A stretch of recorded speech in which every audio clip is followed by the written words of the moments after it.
उत्तल दर्पण द्वारा प्रतिबिंब का बनना। इसमें दो कंडीशन होता है। पहला जो कंडीशन होता है, पहली स्थिति,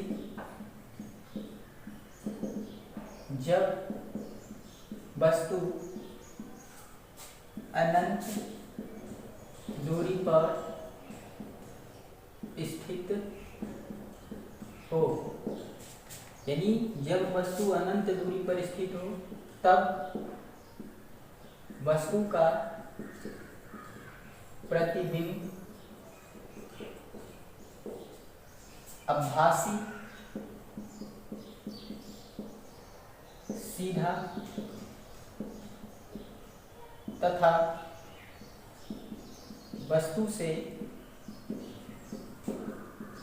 अत्यंत छोटा बनता है एवं वस्तु का प्रतिबिंब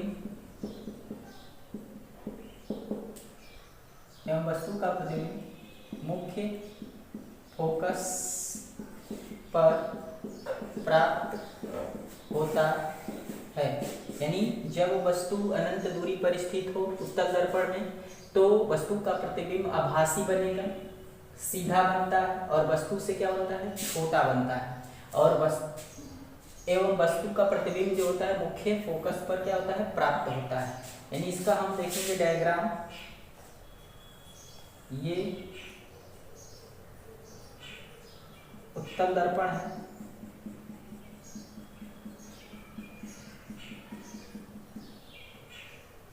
M1 M2,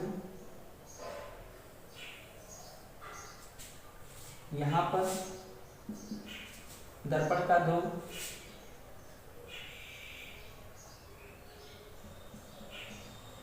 यहाँ पर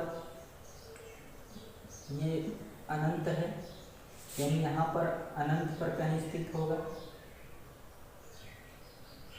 जब वस्तु AB जो है, जब वस्तु AB अनंत दूरी पर स्थित हो तब ये फोकस है, ये वक्रता केंद्र है। तो जब ये वस्तु अनंत दूरी पर स्थित हो तब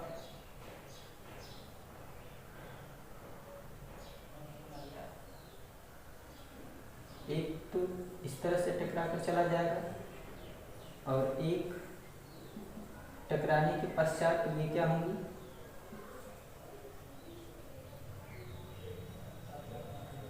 ऐसे फोकस पर, मुख्य फोकस पर ऐसे मिलेंगी।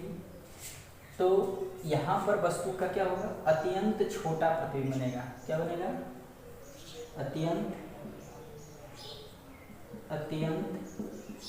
छोटा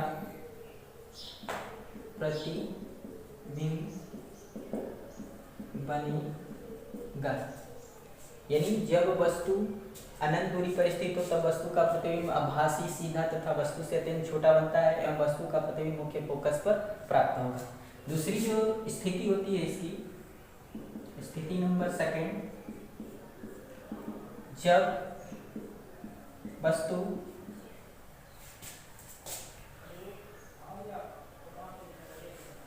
अनंत एवं दर्पण के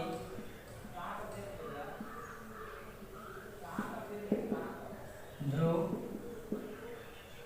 के बीच स्थित हो तब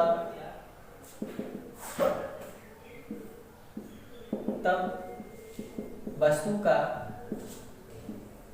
प्रतिबिंब आभासी, सीधा बनेगा, सीधा तथा वस्तु से छोटा बनता है एवं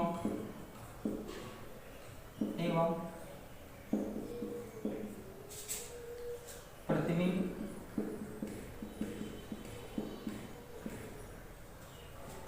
वक्रता केंद्र एवं प्रतिबिंब मुख्य फोकस एवं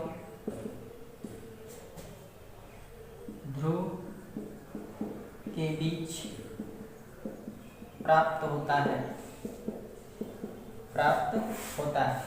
अगर इसका हम देखें कि जब वस्तु अनंत एवं दर्पण के ध्रुव के बीच में स्थित हो तब वस्तु का प्रतिबिंब आभासी बनेगा, इसमें भी सीधा बनता है तथा वस्तु से छोटा बनेगा, और प्रतिबिंब जो है मुख्य फोकस और दर्पण के ध्रुव के बीच में क्या होता है, प्राप्त होता है।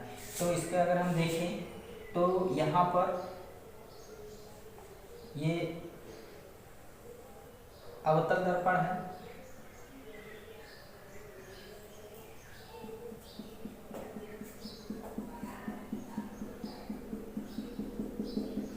अवतल दर्पण,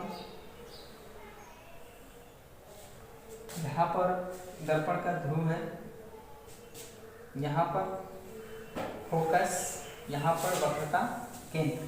तो यहाँ पर अगर हम देख लें कि ये अनंत है इधर और यहाँ इसके बीच में कोई वस्तु स्थित है, तब जो है ये प्रकाश की आने वाली जो किरणें होंगी ये टकराने के पश्चात इधर चली जाएंगी, लेकिन ये मुख्य फोकस से होकर क्या होंगे, गुजरने लगेगी। उसके बाद जो प्रकाश की किरणें होंगी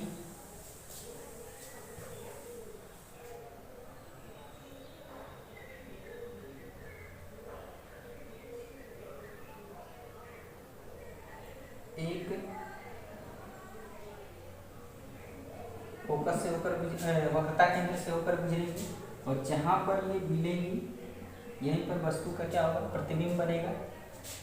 तो वस्तु का प्रतिबिंब अगर ये भी है वस्तु तो ये ए डैश बी डैश, तो यहाँ पर जब वस्तु अनंत एवं दर्पण के ध्रुव P के बीच में स्थित हो तब वस्तु का प्रतिबिंब आभासी, सीधा तथा वस्तु से छोटा बनता है, प्रतिबिंब मुख्य फोकस और दर्पण के ध्रुव के बीच में प्राप्त होता है।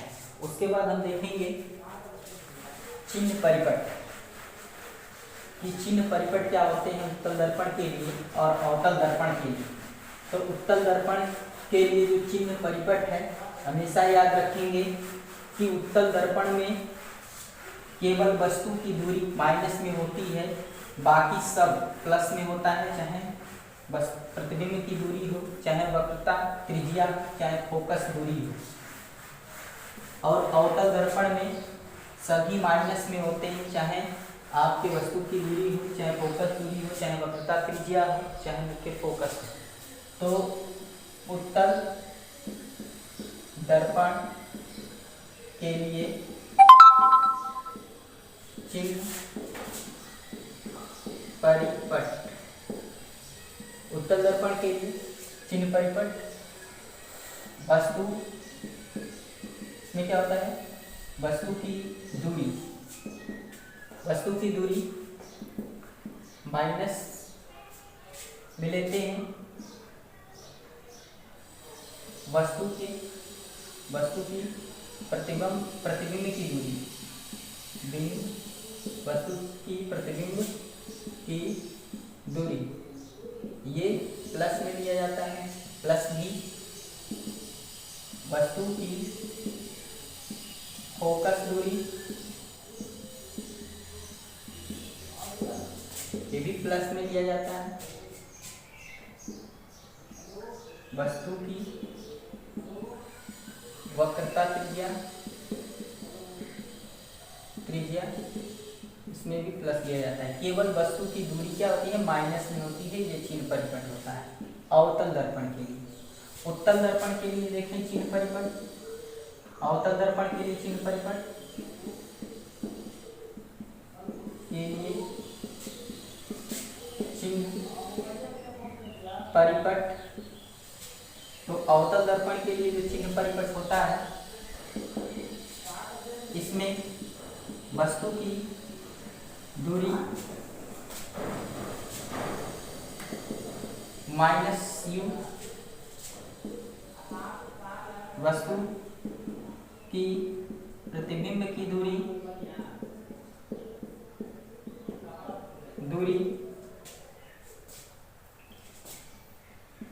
माइनस भी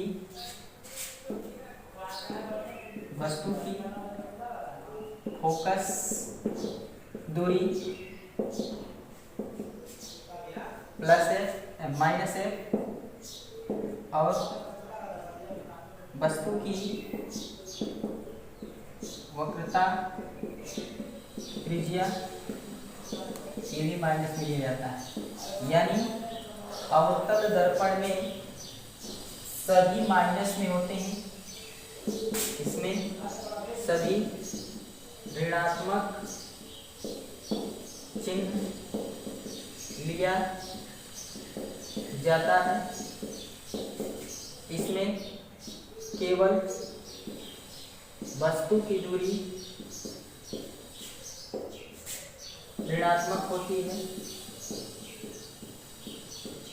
है तथा शेष चिन्ह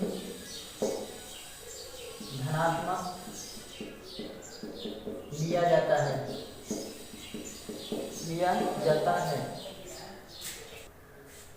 गोलीय दर्पण की वक्रता त्रिज्या r तथा फोकस दूरी f में संबंध। तो इसमें होता है कि जब दर्पण का द्वारा वक्रता त्रिज्या की अपेक्षा छोटा होता है, जब दर्पण का द्वारक वक्रता त्रिज्या की अपेक्षा छोटा होता है तब दर्पण की फोकस दूरी f वक्रता त्रिज्या की आधी होती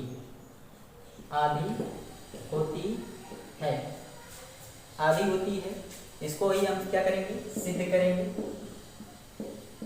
सिद्ध करना है। तो यहाँ पर एक अवतल दर्पण लेंगे। सबसे पहले ये M1 M2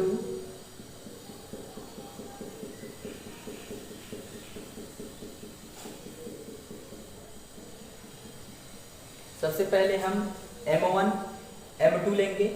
उसके बाद जो है इसमें ये मुख्य अक्ष होगा, ये दर्पण का ध्रुव P होगा, ये फोकस F होगा, ये वक्रता केंद्र C। तो हम इसमें मानेंगे कि यहाँ पर AB जो है, AB मुख्य अक्ष के समांतर, ये क्या है, मुख्य अक्ष है। AB यहाँ पर B, AB जो प्रकाश की किरणें होती हैं, जब ये क्या होती हैं, मुख्य अक्ष के समांतर गुजरती हैं, तो ये AB प्रकाश की किरणें मुख्य फोकस से होकर क्या होगी, गुजरेगी, मुख्य फोकस से होकर गुजरने लगती है। दर्पण से टकराने के पश्चात मुख्य फोकस से होकर क्या होगी, गुजरेंगी तथा बिंदु B को अगर C से मिलाएं, बिंदु B को C से मिलाएं तो CBA क्या होगा, एक अभिलंब, दर्पण का अभिलंब प्राप्त होता है। यही मानेंगे, माना कि M1 M2 एक अवतल दर्पण है जिसका ध्रुव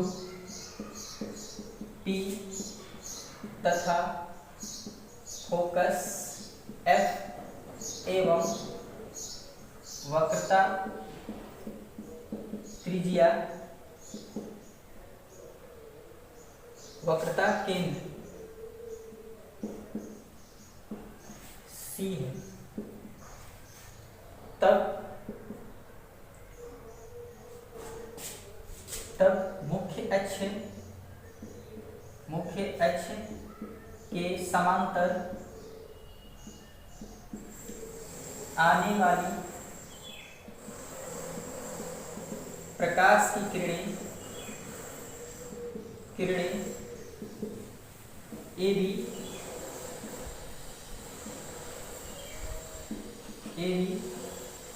दर्पण से टकराने के पश्चात मुख्य फोकस से होकर गुजरने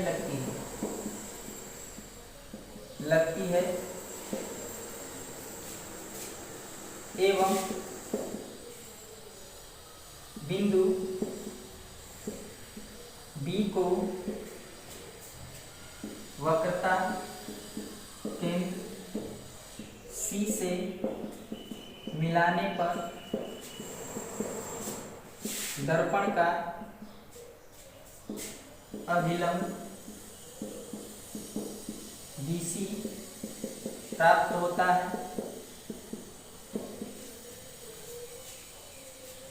यदि दर्पण का ये BC हमको प्राप्त होगा, इस B बिंदु को ਅਸੀਂ वक्रता केंद्र से मिलाएं तो अभिलंब प्राप्त होगा। यदि दर्पण का द्वारक छोटा हो तब जो PF होगा वो बराबर होगा